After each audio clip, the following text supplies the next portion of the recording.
there's a lot of answers to that question, but the deepest answer that's trying to be formulated in me, that's the only way I can describe that, is so subtle. It's very subtle. The truth is, anything, any experience, any interaction that has us feeling closer to God is in the right direction. Somebody just used the word baggage. I think you used the word baggage.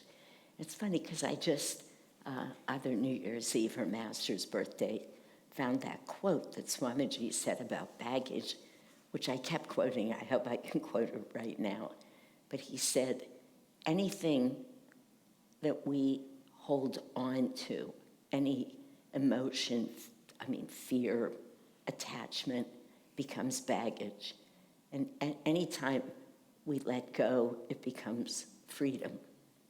And he said, and that's almost his exact words, but it was so concise in an answer to all of who we are that it just stuck with me. I had never read it before. I think most of the time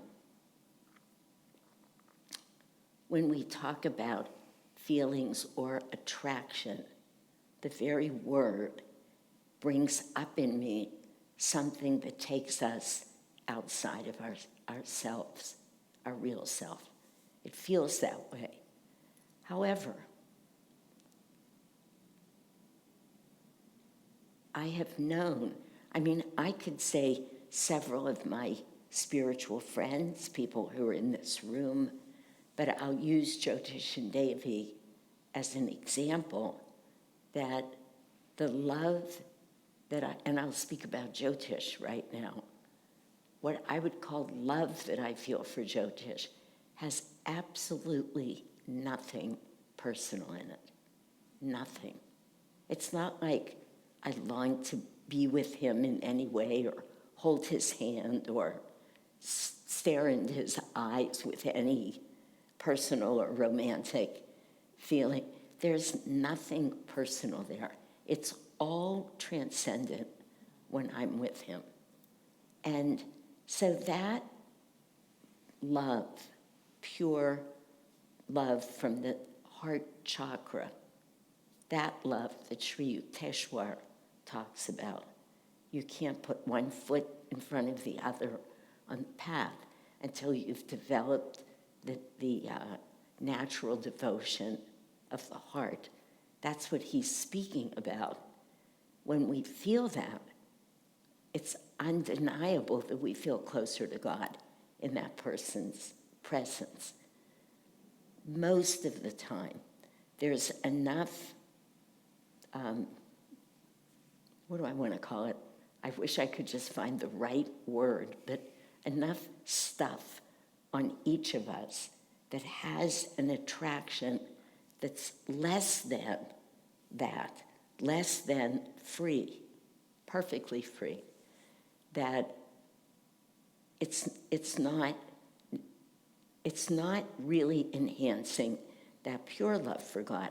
Now, it may be in certain relationships, and depending on who we are, that a relationship takes us further on the path, even though it's not necessarily to freedom.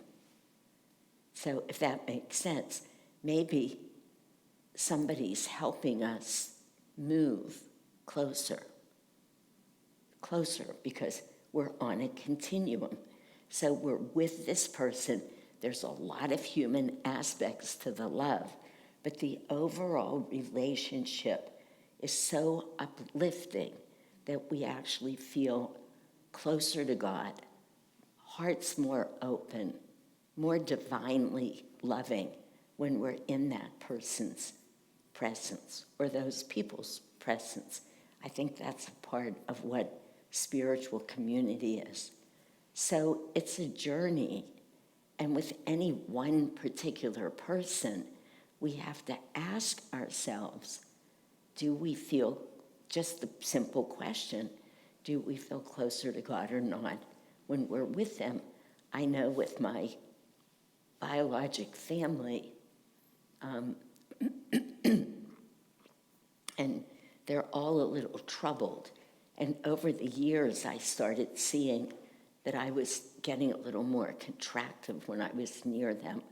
So I just made a pledge to myself that when I go to see them, which is not all that often, and it's not like they're not nice people or good people, or if you met my brothers, either of my brothers, you would really like them. So I'm not talking about badness. I'm talking about spending 3 or 4 days with somebody where God is never mentioned, where generosity isn't necessarily mentioned, where I was just finding I would come home and I would have to re-expand. So I said to myself, when you go, your sole purpose is to take love to them and their families. You go and you stay in love and bring that to them. And then I could find visits uplifting. But so we have to be paying attention and coaxing ourselves, and be honest with ourselves, because let's all be honest, human attraction can be very, very strong. And it's not like it's necessarily unpleasant. It's not always. Often it is, but it's not always unpleasant.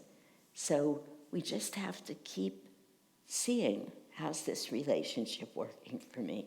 How's it working for me? And then adjust. So I used to go every year to Mexico with 2 very dear friends, and now it's been a while, I don't know, 6, 7, maybe even 8 years. We did that for 20-some years. It was a deal. And I was the center of the fun and upliftment for the group. They're all good people, but, let's face it, we have more energy, we have access to energy, we're positive. People love being around that. And then I had to say to them, I'm not going to Mexico anymore. It was heartbreaking for them, really heartbreaking. They didn't give up easily either, but I never went back to Mexico with them. It's just Mexico wasn't right for me. The way we were going to Mexico wasn't right. Spending 3 or 4 days with people who don't meditate and who never talk about God, never see the divine with that kind of awe and wonder. I just couldn't be around it like that anymore. So we have to be vigilant. Yeah. I hope that answers your question, whoever asked that.